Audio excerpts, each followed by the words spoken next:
little bit to get stuff settled with Shigo watching the animals outside, and then you only spent about an hour in here since then. Maybe half an hour. Probably an hour Yeah, with the probably, finding traps and yeah. stuff. Yeah, an hour, yeah.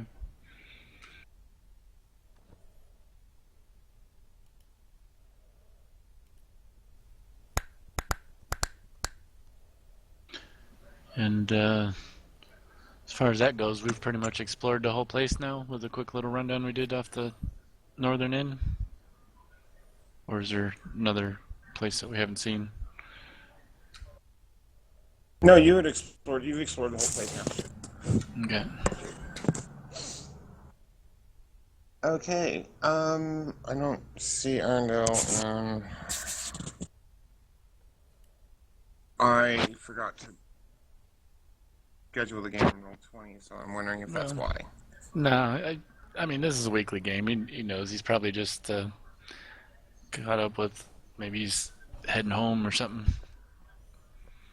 Who knows?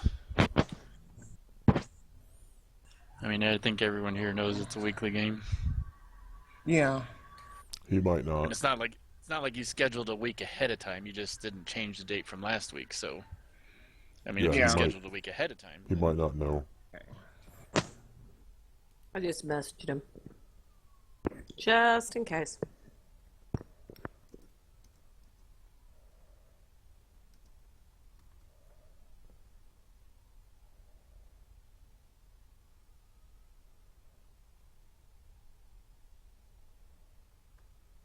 Okay. Well, we got most of you, so we're gonna go ahead and get started.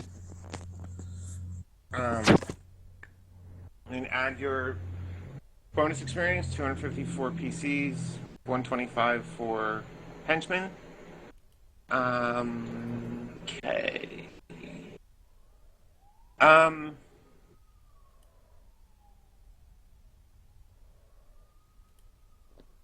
And Tixos, you had the detect magic going, right?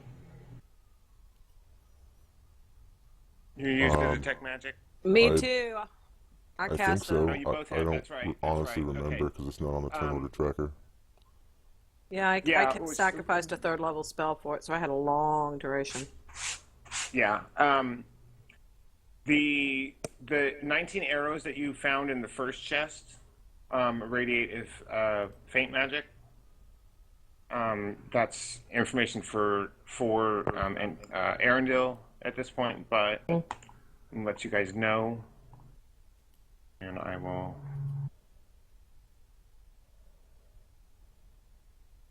Is not add a separate entry. Okay, so.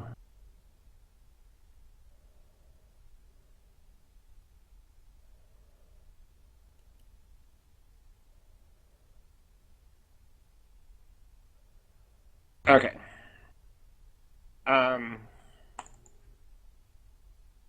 And okay, so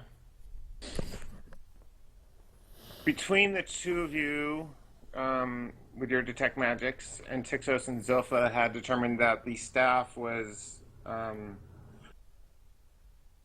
necromantic healing in nature. You did I just kind of did for the sake of brevity, quick look. You found the room where the hellhounds had been stored in the cage, and I'm going to just jump your tokens up there since that was kind of where we left off. Yeah. Good. would it be possible to take off the lighting and just open up the whole map dungeon at this time so I got an idea? For what? Since we've explored it all, unless there's other things going on. It's understandable. I guess you could do that, yeah.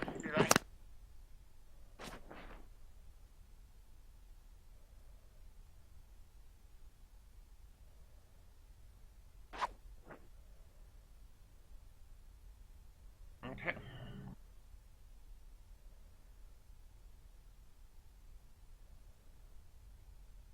So you guys can see everything now? Mm-hmm. Thank you. Oh, yeah, there we go.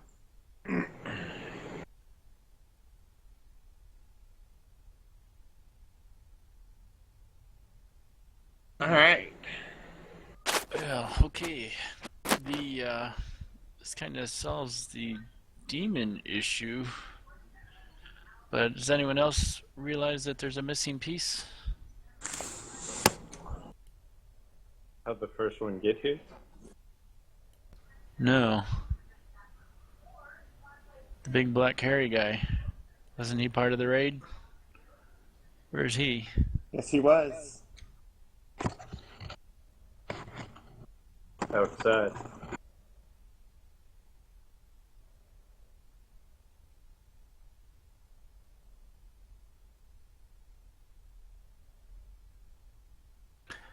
We haven't seen any type of sign of that other than the wolves tracking us down.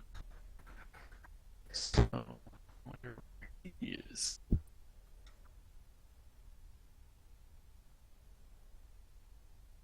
That's a good question. Oh,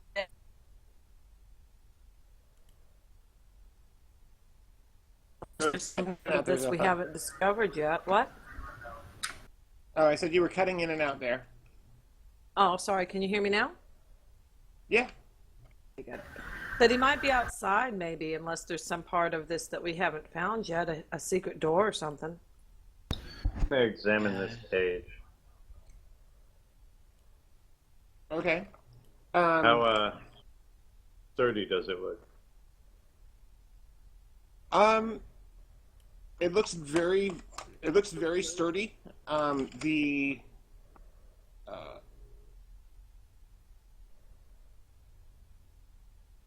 the bars of the cage are actually bronze.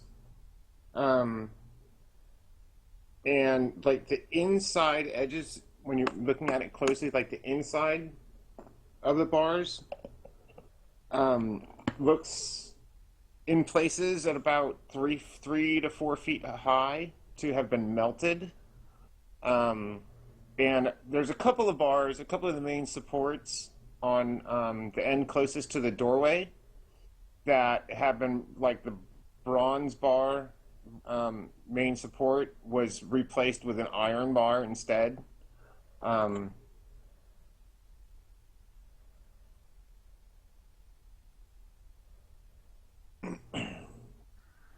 Then these are hellhounds trying to breathe on it, trying to weaken it yeah, or something. it looks like the hellhounds had melted one of the bronze bars, and so it was replaced with an iron one instead.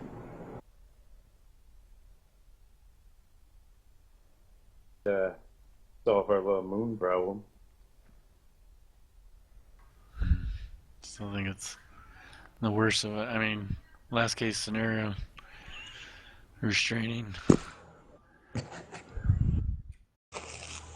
I mean, can we just give her something to tear to shit while she's in there?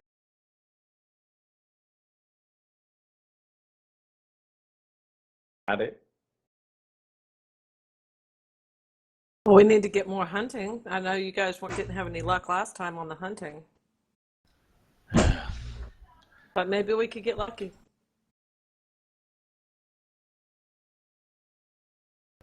Or it might be better bet put ourselves in there and let her have the run of the place everywhere else. Well, I believe there was already a specific idea for solution there. That only works for a few I know rounds. Quebec had one. Yeah, that idea was based on a longer duration of the protection. What's that? Quake's idea was based off of a longer protection from the scroll. Oh, no, that's not what I was talking about. Oh, okay. Running me off. Um, Running me off Right somewhere. there. Oh, the other idea where a couple of us go hunting with her out in the wild, separate from everybody else. People with silver weapons, just in case. Yeah, if we don't. Yeah, I see that, Elena. Thanks. What's that? I see your message. Thank you. Yeah.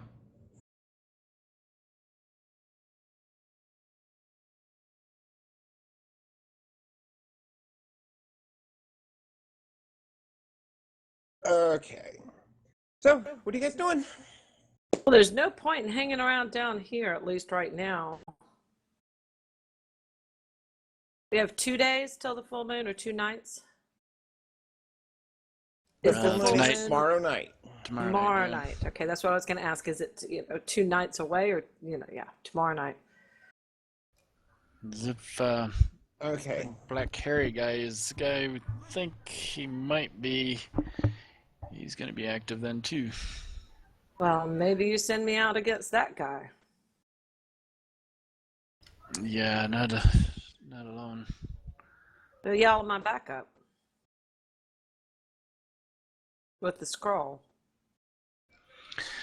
The scroll only works for one person, or is it an area?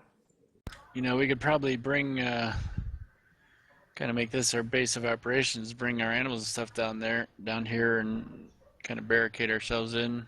You know, the animals and that to stay safe, and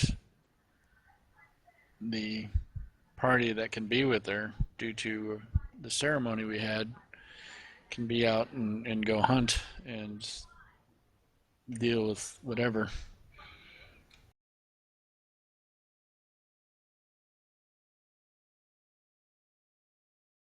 I like this plan.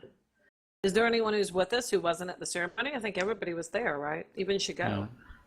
Yeah, Shigo is here, but she'll more than likely be tending to the animals, and Yeah, but I'm just I mean, saying we'll have to set everybody. up some layered defense barricades, and then we just keep you distracted and busy and not come back here. Yeah. I like this. This is a good plan. What do you guys think? What do you think, Zed? Where? I said, what do you think, Zed, about Kavik's plan? Yeah, no, I was talking. Oh. I thought you said what? Not. I think that it could definitely work. It's gonna leave all the mounts and stuff here unattended. Other Well, than that, with Shigo will be tending to the animals, like she has been.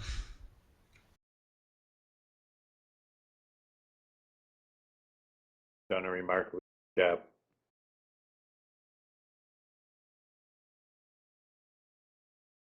Down. I'm having trouble hearing Zed. Is anybody else, or is it just me? It's a little bit quiet. I will speak up. Thank you. Yeah, he wasn't Problem. quiet for me. He was just clipping a little bit. Yeah, that was it. It was like the first and last part of the words were cutting off.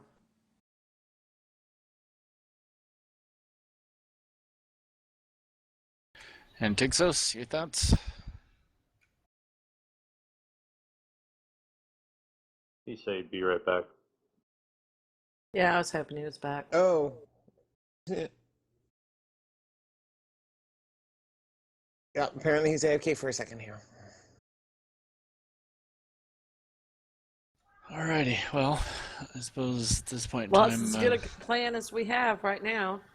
we can at least I'll head to the top side and get some fresh air.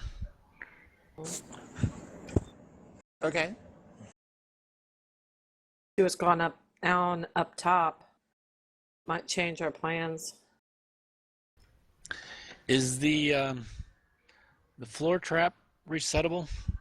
The one the very first one we encountered? Yeah.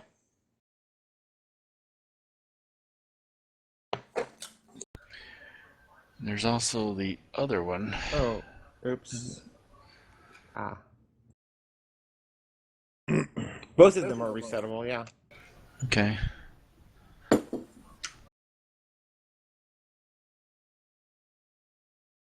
Because it was like an activation switch or something, right? That is that really all it was? Turn on, out, turn Yeah, off. there was a switch to disarm it, or to close it, rather.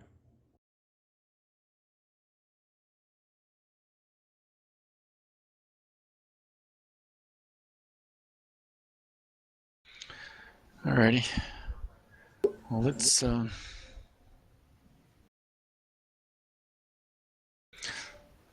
Anyone else for? Shall we all go topside? Yeah, I think so. There's nothing else down here to do. All the prep work we'd need to do is up top. Okay. Um, I will not reactivate the traps just yet. okay. Yeah, I didn't do a specific map of the exterior of Yeah, that's Andal fine. here, so That's fine. probably took them back on to Andal though. I'll make sure everything's okay with Shigo and the animals. Yeah, Zelf will go check on Yeah. Larry, but stay away from the rest of the animals. Been Hey, any Vic. sign of wolves? No, it's been all quiet out here. Vic, you want to do a scouting run to see if you see any tracks or anything? Yeah, I'll jump on Grunt and go out quarter, half mile and scout around, see if there's been any sign of anything. Okay. Give me an observation check. Okay, coming up.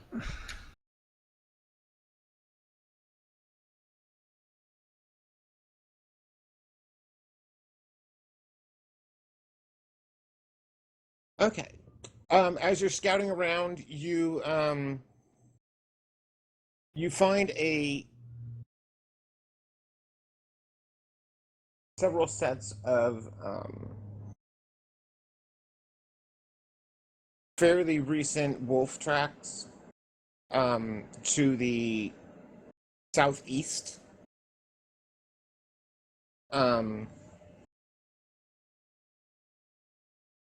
much? What did you pass by? You passed by a ton. Okay. You're able to determine that they're about 2 days old. It looks like a pack of the very large dire wolves passed by or went out to the southeast about 2 days ago. Okay. So not really towards Parlo, as I can tell from the maps. No, not really. Just okay. And not necessarily on any other trail, just their own trail heading southeast. Yeah, they're not following a trail or road at all. They're just out to the southeast of Andale there. Okay. You cross the tracks about half. Mm-hmm.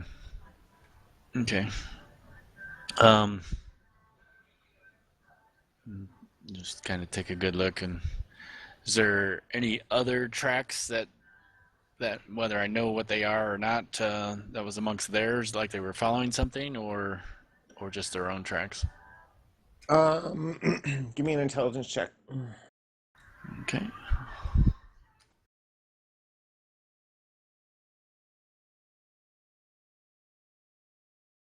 Let's see. Have the right thing selected. Okay. You're looking at the tracks a little closer, and you realize that one of the sets of tracks isn't quite right. It actually looks like two sets of bipedal tracks running straight, one in front of the other, rather than one quadruped. The tracks are the same size as the direwolf tracks, but there's like two bipeds instead of running in the line there. They're kind of not quite the same gait, Mm-hmm. Okay. With that information, I'll go back to the party and let them know what I found. It's seems to be some some tracks that look like it's the direwolf pack that was harassing us on the way in. And there's a set of tracks that didn't match up with the wolves, but with um, I was I don't couldn't tell very well about this, the black furry man beast. If he's running with the wolves, it seems to make sense to me. That might be what it is. The tracks weren't real fresh. Does it make sense that that would have been the same group that was antagonizing us before we went in? Does the time match up? Yes, it does. Yeah, a bunch of wolf tracks in the area that were still fresh enough to. I mean, I could kind of make out the wolf tracks, but Okay. But nothing fresh, so they've clearly yeah, split off. who knows how many days head start they got on us. Yeah. We don't know But which direction or anything. I mean, headed southeast, right? That's what I determined. Yeah. But they could have Yeah, I switched mean, the direction area at any right time. here is fairly dry prairie, so the tracks, they'll last quite a while. I mean, until it gets a real high wind, some real high winds might obscure them or rain, but there hasn't been any rain. You had some clouds a couple days ago, but that's about it. I mean, it's high summer, so and you're in a fairly dry prairie type area, so. Is and takes us back yet? Josh! Apparently not. Oh, bother. Yeah, Josh needs to be back here also because there's something else going on that I He need a needs to be a response from part him of. on. Yeah. Yeah. Well, if I thought we could catch them in the time limit that we're facing, I'd say let's go after them right now. But there's no telling where they are, how far ahead they are. There's nothing. Yeah, could be 1 to 3, 4 days ahead of us. Didn't look like they were real fresh. So, Ugh. we, I mean, if he was joined up with the demons, whether he'll come back by here to check up on his allies, I don't know. Or was he using the demon, these things, or were these things using him? Or is he just like a predator who's trying to steal prey from a larger predator? You know how sometimes a hyena will come in after a lion? Yeah, maybe. It sounded like they were together, though, when we talked about the encounter with those folk. I know. I thought so too. Yay! Welcome back, Josh. Hey, welcome back. We need you. Check your messages. We need you desperately. This happened in 6-0 as you came back up out of the dungeon. Oh, bother. Zilpha, your staff's talking to me again. Here you go. What's it saying? It's asking for the Guardian of Life. I think that's you. Oh, okay. I'll take it. Also, to catch you up and Tixos, when we were down below, we were discussing a plan and how to deal with Zilpha's transformation. And one thing that Kvik had come up with talked about maybe using this place, since we had kind of cleaned it out, as a place to keep the animals safe, while the party, or everyone that was in the ceremony, that should be safe with Zilpha, stayed outside and hunt and do whatever, or maybe even try and track down the black furry guy that was supposedly traveling with these demons. I can't guarantee your safety, guys. It just makes it safer, the Well, retain ceremony. Understood. You need to be prepared just in case. So, do you got any other thoughts or plans in that, Tixos? Nope. All right, I'm holding the staff. Also, Quick had done a quick scout around the place. We found some direwolf tracks that were leading off to the southeast. Not real fresh. There's also something that appeared to be non-wolf-like bipedal or something that seemed to be, they were either tracking them or traveling with them. It's hard to tell, of course. They didn't look specifically human, right? I mean, they weren't. Elena? I think she said they're bipedal, like wolf-ish. Yeah. The tracks were they were all wolf tracks, but the two sets that were running in straight in line, one of the sets of tracks, kind of quotes around that, looked more like two bipeds running in line than Right. a quadruped. Okay. Two Gotcha. bipeds?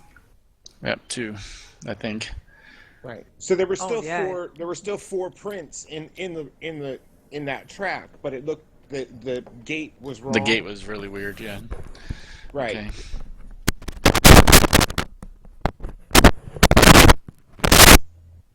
Well, Well, So, when I gave you that staff, Zilpha, I started feeling a little sad. I guess I'm back to normal.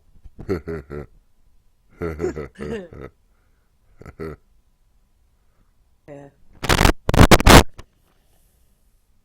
a little scratchy on the mic, Josh, for something. Okay, it's not just me. Good. How's that?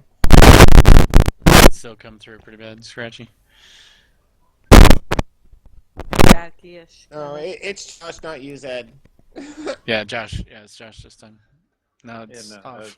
just testing where my mic. It stopped at the moment now, Josh. Yep, we're good.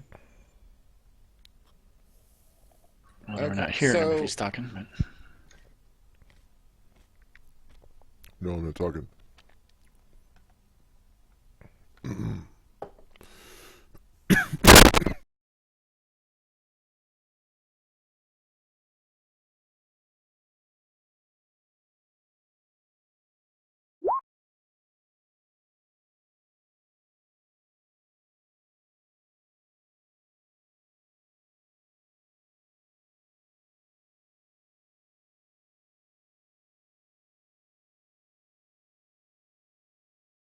I don't hear anything.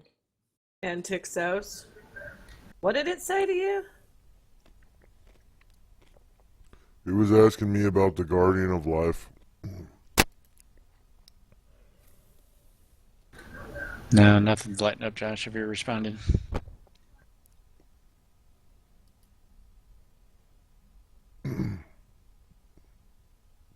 Disconnected.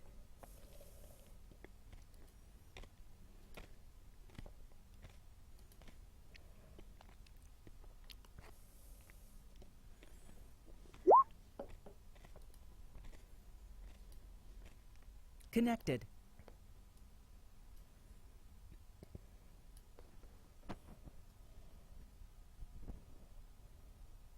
Channel switched. Here it comes. Welcome back, Josh. It asked me about the Guardian of Life. It wanted to go to the Guardian of Life? Yeah, What it does was. that even mean? Maybe that's a I don't know. No, I think it's a person. I would shrug. I hand the staff back to Antixos. I Who don't else has take it. touched it, Antixos? Well, I did I don't- touch it to Arendelle when I was trying to heal him up. You remember? Be healed. Maybe he's talking about Arendelle. I don't take it back. You No, don't you take can it? keep it. You sure? Yeah. But I thought it was all for you. It was like part of you that had. It was part of you that was missing, and now it's back. Yeah, I know, but I'm not the Guardian of Life. You are, right? But it's not talking to me. It gives me nothing. It probably just doesn't know you yet. Just give it some time. Okay. All right, I'll keep holding on to it for now.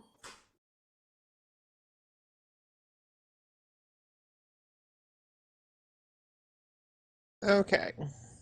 Let me know if it says So anything.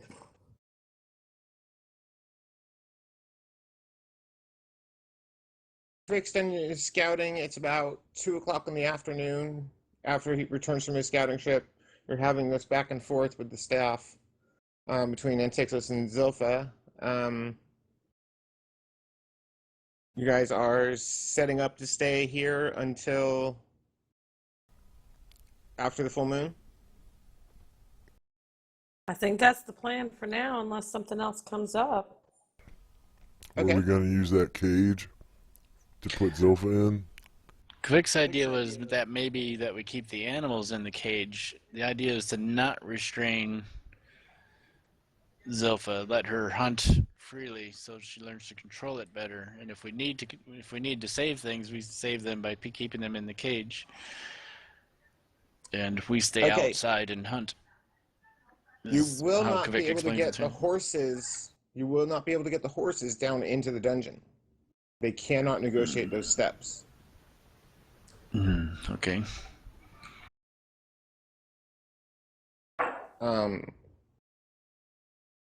You know, the donkeys and the boars can. The boars really don't want to go in there though. If you try to take them that direction. Okay.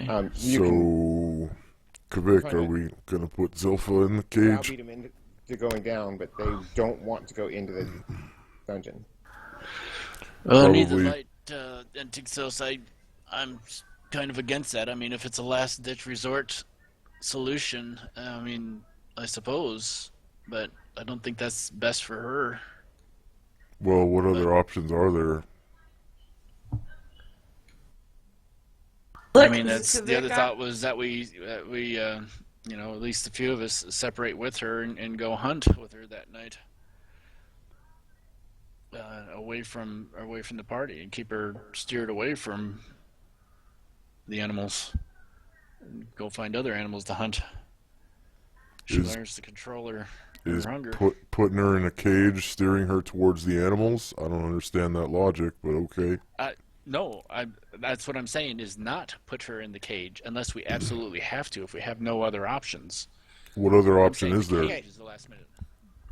A little reminder that until she is at the point where she's fully conscious during a transformation, she has zero control and zero chance to control herself. that's what I was about to say, is that I've Right. only changed once. I haven't learned enough to really be able to control or even redirect. I mean, it's better. I do feel inside that it would be easier to redirect than to try to control, but I've only changed once. I don't have enough. Right. And Fair Kvik Until has she's no idea. until she's conscious and able to act on her own initiative while she's shapeshifted, the whole redirect versus restrain is completely moot. It's not an issue until she's actually conscious, fully conscious and aware as a werelion. So what are you saying? Lock me in the cage with some critters for me to eat on. That's what I think might be a good idea. Either that or send me off away from everybody else, but even then, y'all could still be in danger. Even though we went through the ceremony together, that only reduces your risk. It doesn't prevent it. And the animals are total, like, meals on the hoof, except for Larry. All right, well, if you think that's what's best for you, I just thought we were going a different direction with this, but I mean, Well, it didn't make That was any just my sense to opinion. go in the other direction because obviously the horses won't make it down there. But yeah, we Well, can put that I her in a didn't know cage till with a just pig, and she can eat that. We can what? Put you in a cage with a pig, and you can eat that, hopefully, and be satisfied. unless we can find something in the meantime. Yeah, besides maybe we that can pig. find something else, but That's what it has to be. That's what it has to be.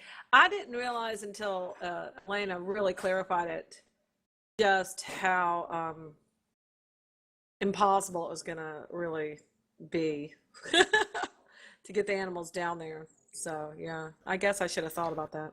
Well, I mean, the stairs are just too steep for the horses to even try. Oh. And Right. horses don't like going underground. They don't like going in caves at all.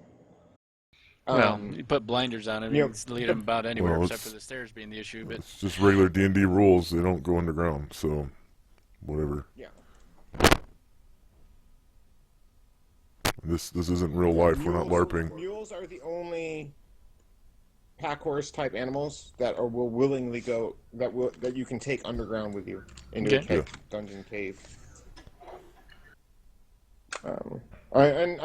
I don't know if any of you have Gotcha. ever It's still tried role to- played out just the getting a situation. horse I mean, into a trailer, quick thought into on a the horse matter trailer. is that's It's what we'd not be able to something do. that they're good Yeah. with. Now you're speaking over the DM.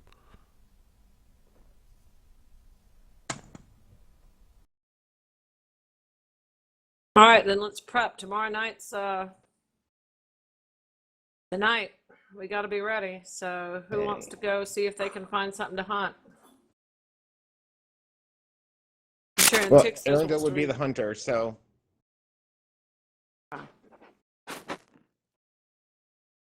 Arendelle. Okay. So you guys are basically you're going to send Arendelle off to try to trap something, Yeah.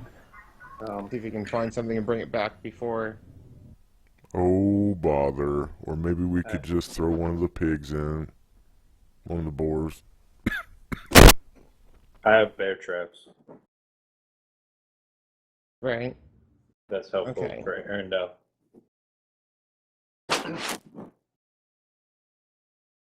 Okay.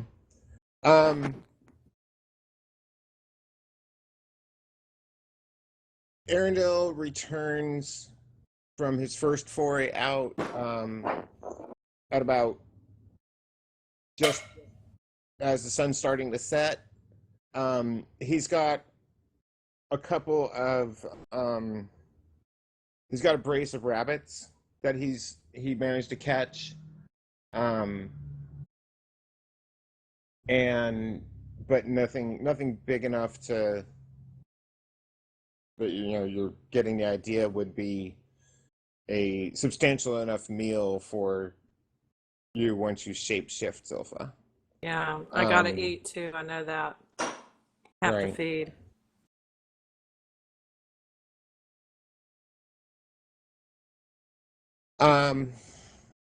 Okay, so I mean, Before we go to it makes a great dinner for tonight. yeah, But other than that, yeah, not so much. before we settle down for the night, I want to heal up. Use my healing to bring up. I can't really see Arendel's total because he's sitting on green, and Kavik I think is a little down too, and I'm a little down. So Yeah, Kvik is a little bit down. Not much more than a scratch. I don't think Arendelle is injured anymore. Oh no, Okay. he is also. I can't see his bar. There he goes. So I'll cast. I'll start by casting Cure Light on him. Okay.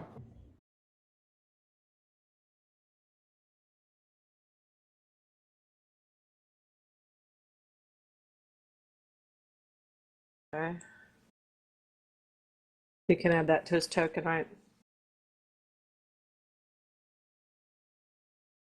Yep. And Except beef just got on top of it. Kavik, you have say you have a scratch, Take care but of your- nothing else. Yeah, take care of yourself first. Then I will.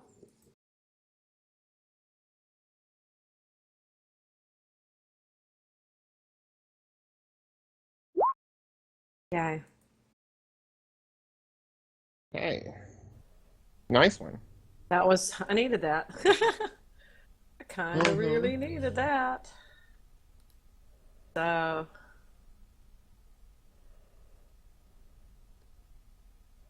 I'm up to full now.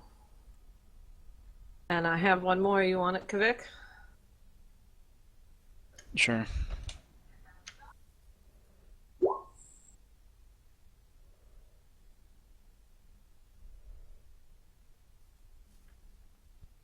Yay! Good enough. Alrighty. Nobody's really that beat up right now, anyways, so Yeah, not but a huge issue. it's a free chance. Why not go ahead and do it? Yeah, definitely. I mean, use them when you can, rather than when you use them because you can, rather than you need to. It's always a better option. Yeah. All right. Let's. Is it time for sleep, or do we have a chance to do any more hunting before bed? It's too late. That was just this first day hunting. He can try again tomorrow. Okay.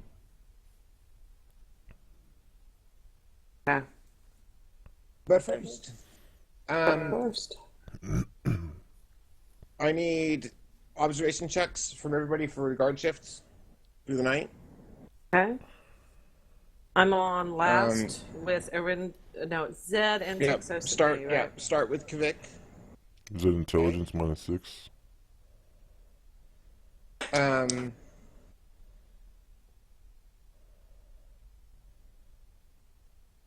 Kavik, as your hang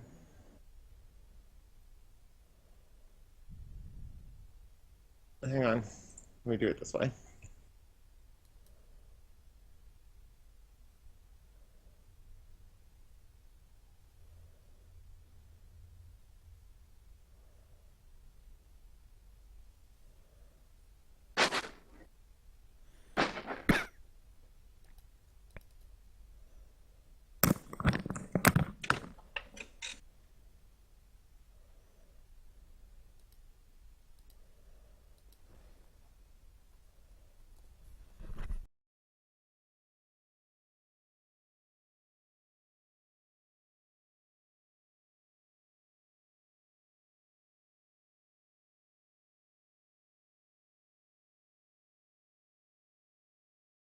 Okay. Um,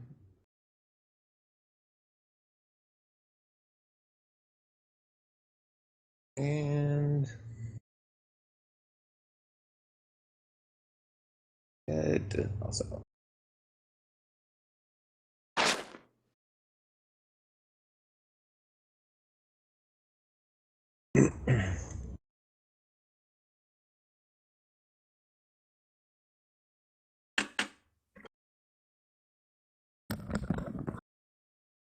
Okay. I'm back. Sorry. Got something sticky on my hands and I had to wash it off. Otherwise, my mouse would get sticky.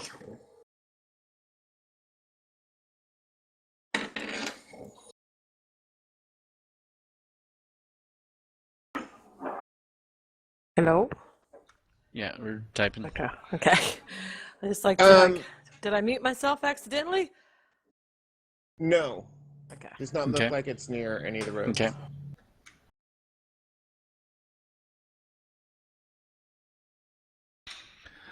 All right, I'll just keep watch on it and inform at the shift change.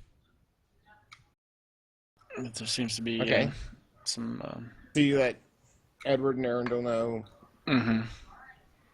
Yeah, you pointed out. Arundel spots it. Some campfires off to the west. And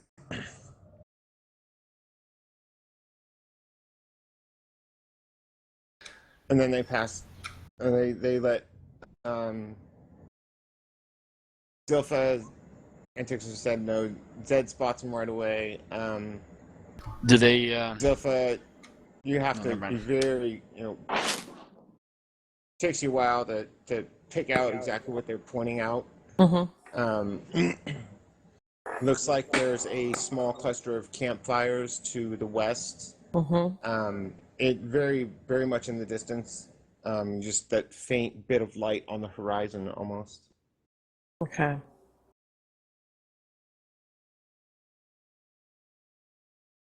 But nothing moving or anything, so, right? No, nothing close by during the night. Okay, so the next day, Arundel's gonna try to trap something again. Roll better, dude. I will. I'll offer to accompany him.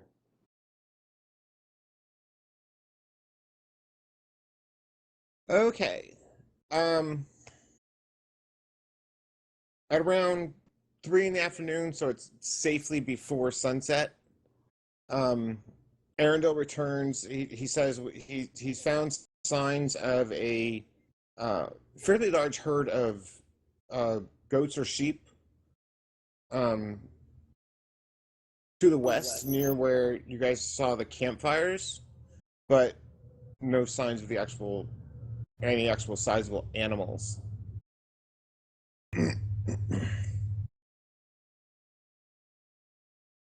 Oh man. Poor Porcus. Okay. So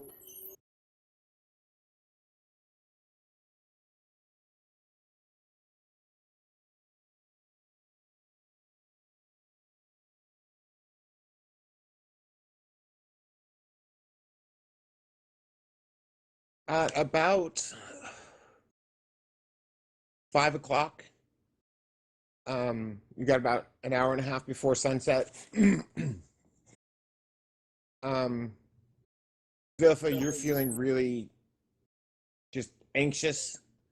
Yeah. Your skin is itching, and you you hear from the north a sounds like a sizable group of people moving, just kind of faintly echoing across the prairie. Oh, do I smell anything lycanthropic? Bet No, it you smells like don't. delicious people, doesn't it? Maybe we Right, should I'm here. move you You're not downstairs smelling now. anything at this point, honey. Okay. Um, yeah, unless that's a bunch of werewolves, y'all need to get me safely locked away, like, now. I will accommodate you. Yeah. Now would be good. Yeah. We'll get her down there. Okay. Um. Bring Porcus, sadly. So how exactly are you doing this? Kvik's gonna have to lead Porcus, because Porcus won't have anything to do with me. Yeah, Edward will tie a good strong rope leash on Porcus and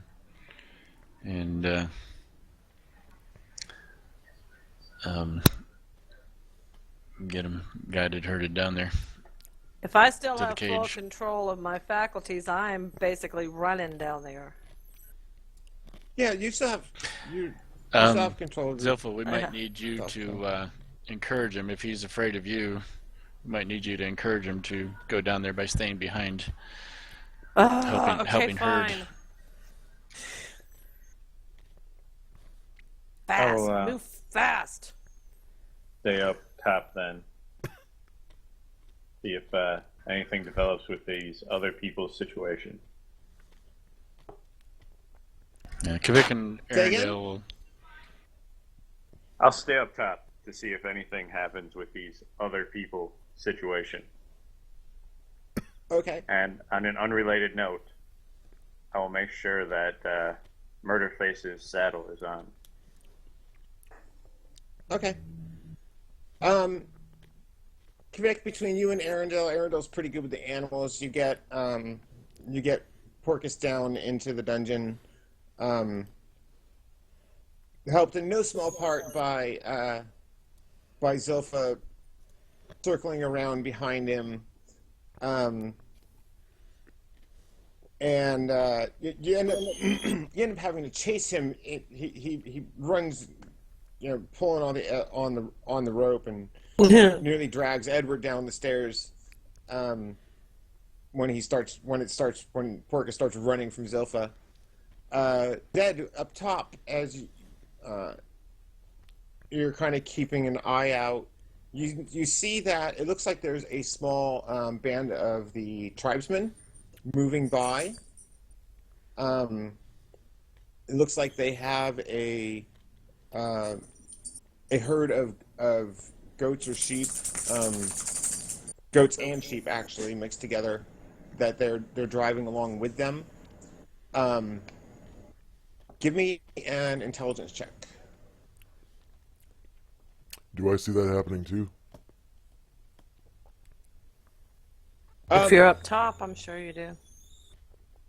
Yeah, I'm up top still, saddling up my horse. yeah, well, Zed said specifically he was keeping an eye out. So,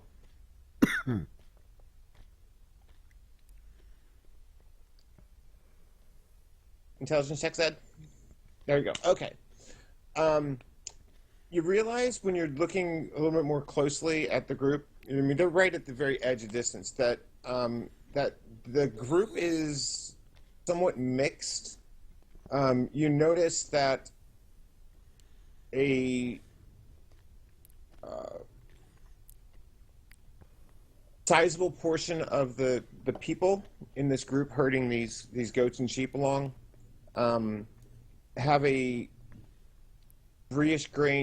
gray tint to their skin.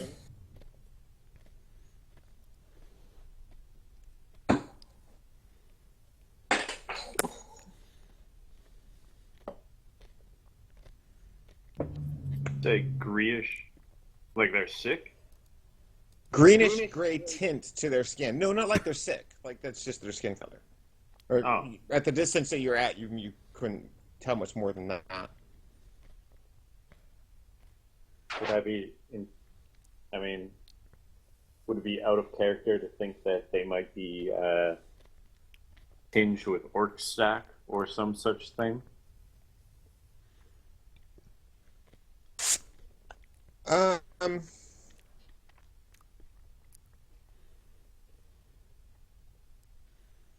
that would be that would be difficult to tell at the distance you're at. I mean, they're 400 or 500 yards away.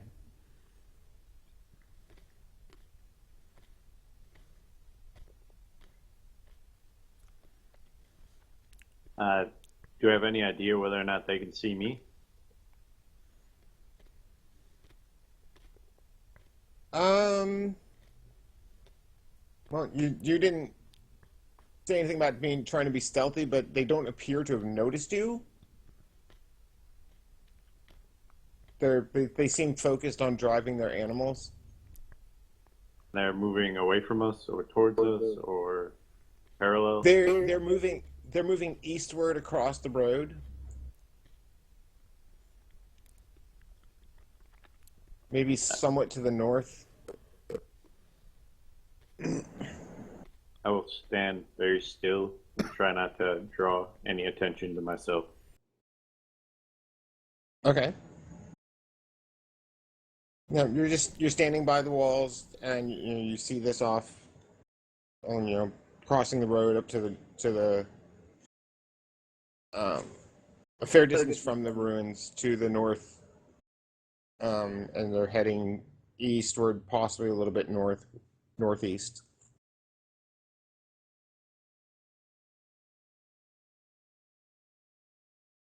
Okay. Anything else? I will, when I think I can move without them seeing me, I will tell whoever is up here with me about what I saw. Okay, so right now it's just Antixos and Shigo that are up there top there with you. The others are getting Zilpha settled. In that case, I will say Antixos saw these people. Yeah? They did have animals. Oh, yeah? You want to keep the trained pig, we might be able to trade them for the animals, but Maybe they're for sale. I wonder if they'd sell some of those animals so we could feed Zilpha when she turns into the wolf. it would save the Cat. pig. On the other hand, it would also open us up to exposure by these people. Yeah, we don't even know what race they are. Oh, bother. My personal opinion is sacrifice a pig and get better for next month.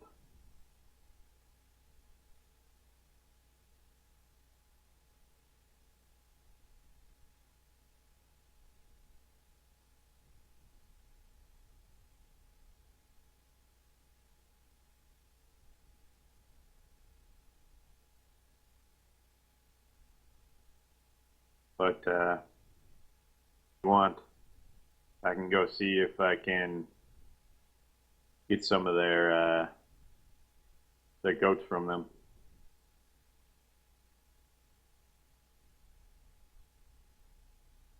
Okay, you want to go up? You want to approach the group? No. I'm discussing Oh. this with Antixos, as in, Okay. yeah, Zed is addressing Antixos, saying, I think we should leave well enough alone, take the hit on the pig, and plan better for next month. Yep, But I agree. if he thinks differently, I will volunteer. Nope. Nope, I don't think differently. I think you're right. Microphone got real scratchy again, Josh. Kind of staticky.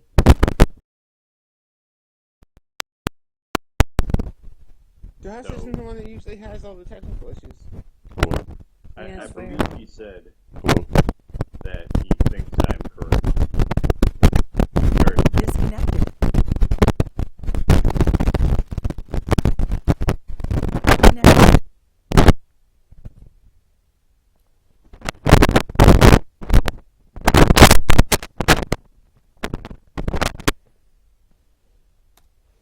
Channel switched.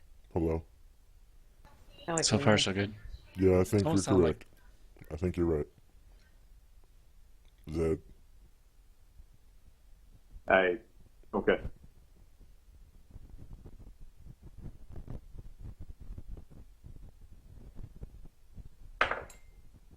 I will then take this time to place out my bear traps. What I think would be likely avenues of approach. Okay. And I'm holding on to Larry while I'm mounted on beef, just in case something happens. Oh, bother.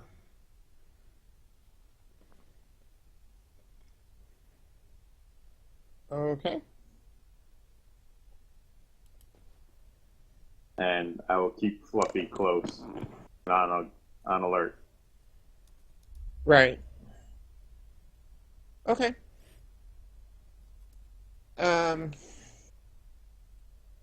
Okay, so down in the dungeon, you guys are getting Zilph settled. How exactly are you doing this?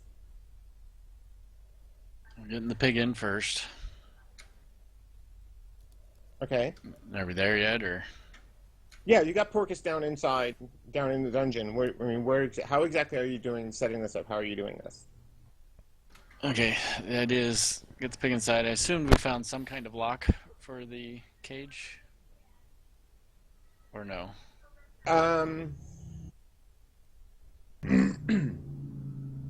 The cage did not actually have a lock on it.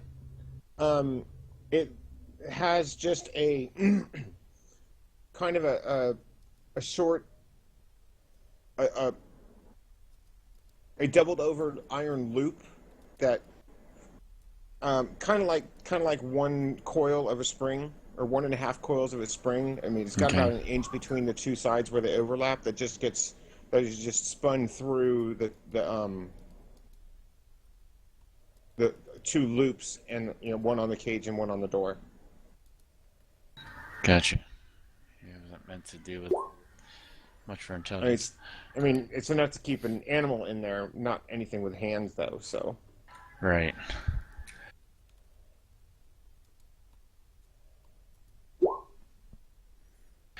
Yeah. can is any materials down there that Kvik can figure out to turn into some kind of lock? Something off of a chest that he opened up, or is there any kind of padlocks that was the? I mean, the chests and the doors that were locked in here, the locks were all built into the doors and into the chests, not a separate padlock kind of thing. mm-hmm.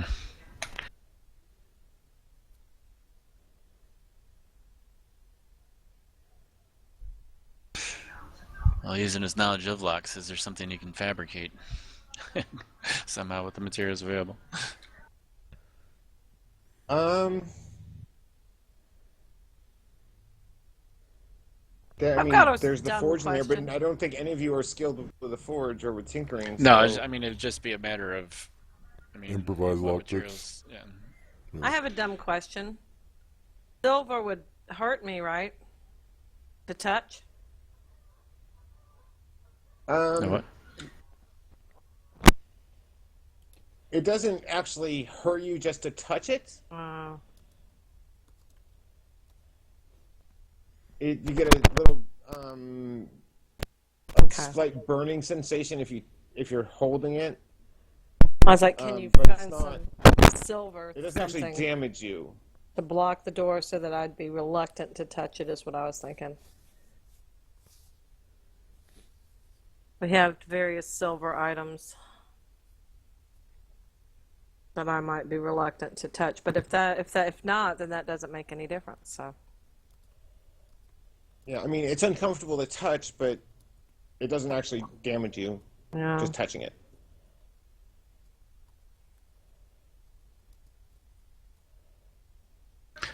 Kvik gives the protection from lycanthropy to Edward to take back to Antixos and say, here, he'll know what to do with this better. And Kvik says he'll stay down here with Zilpha. Okay.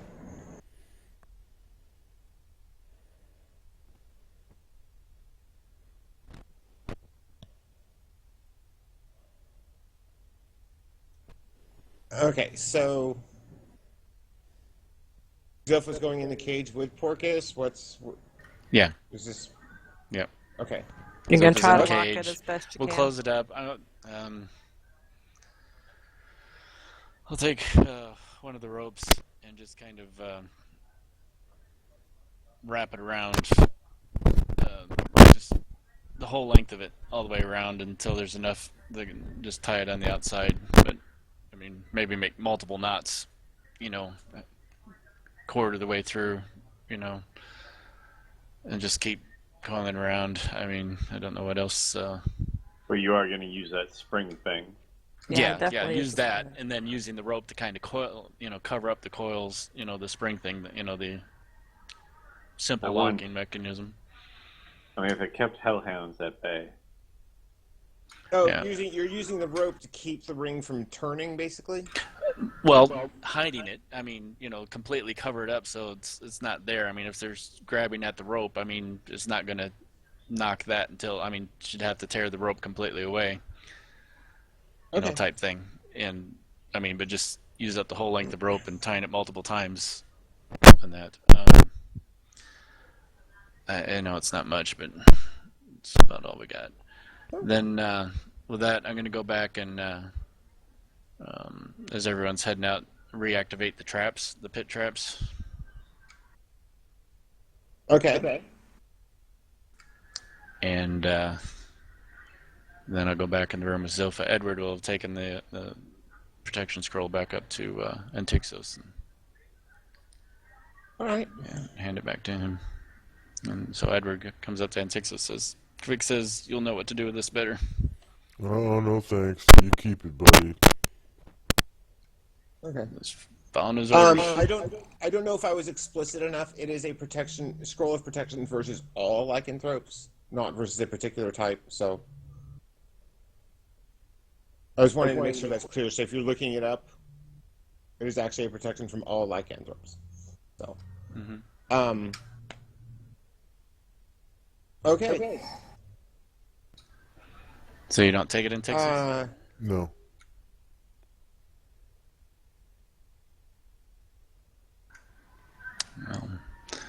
Edward looks at Zed. Here, you take it then. Okay. Okay. He will put that in his scroll tube, map case, whatever you want to call it. Map or scroll case. That thing. There you go. No problem. Okay. You guys settle in for your guard. Wait out the night. Just after you guys have finished your supper, you hear some faint snarling and squealing from down below. Pretty sure that means that Zilpha has just fed. Do I need to make a roll? Yes. Go ahead and make your save versus Polymorph. polymorph. Modifiers?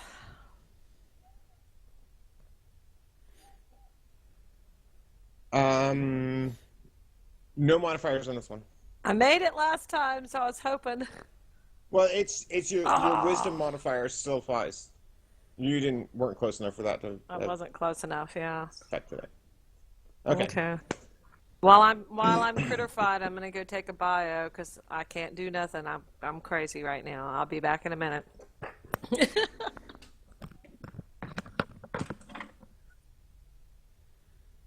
So Okay. now,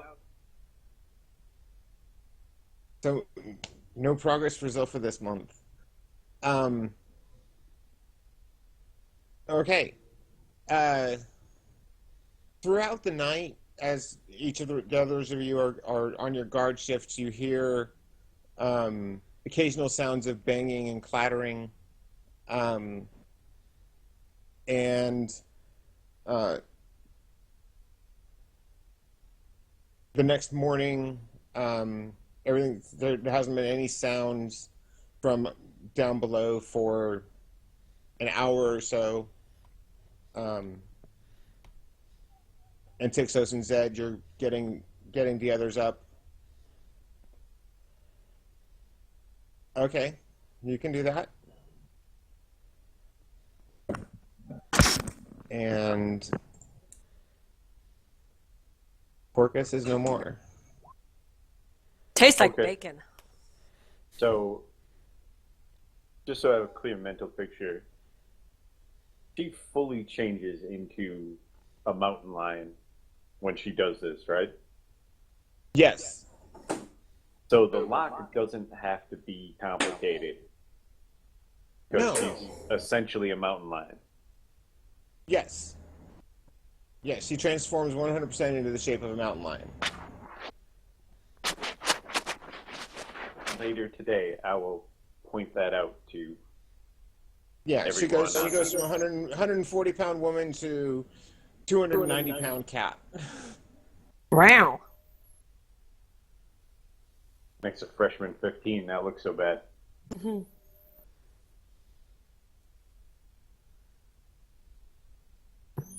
Okay.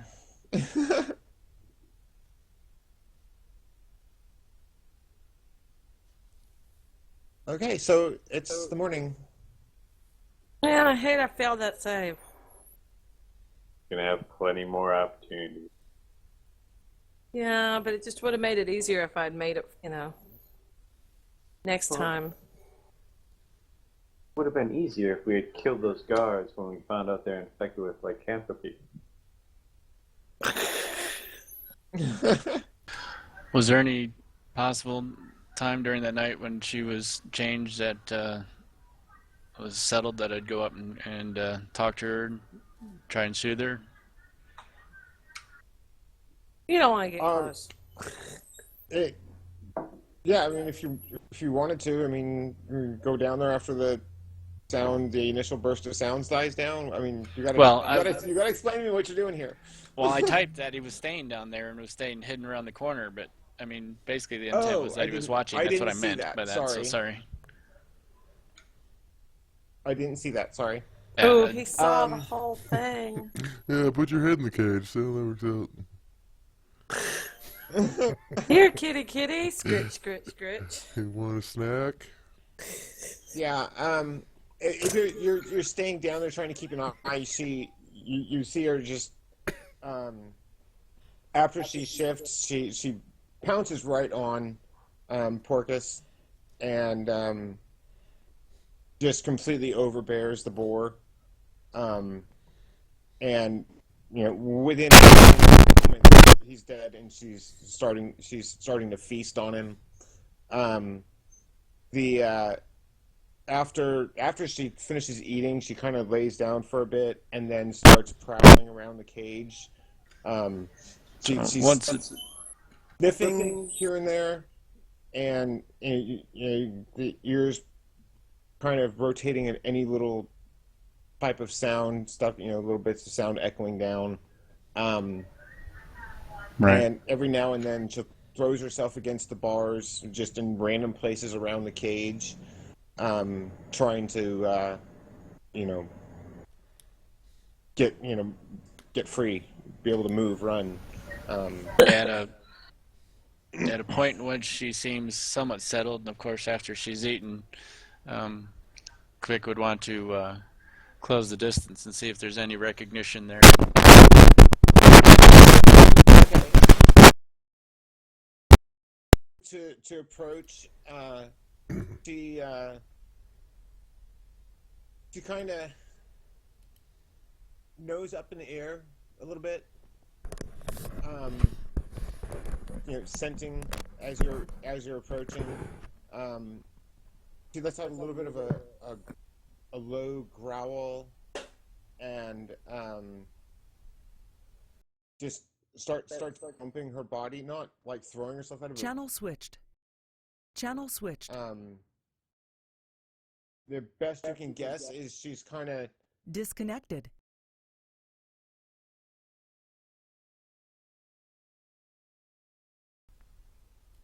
Test, test, test, test, test.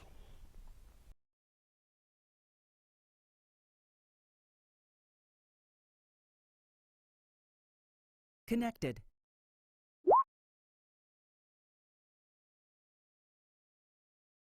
Channel Striking switched. distance type. And I don't know, just talk to Zilpha. Listen, be okay. We'll get you through this. And talk to her like she's Zilpha. Whether there's any recognition of it or not, but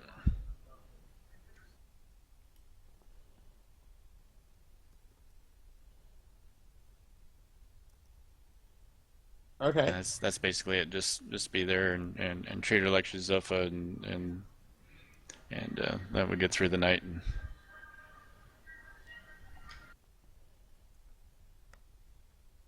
Okay.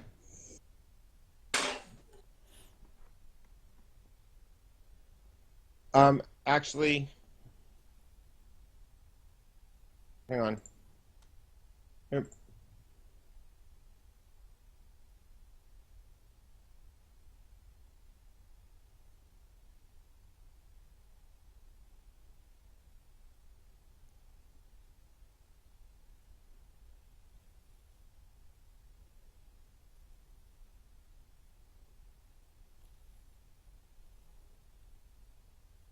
noted. Thank you.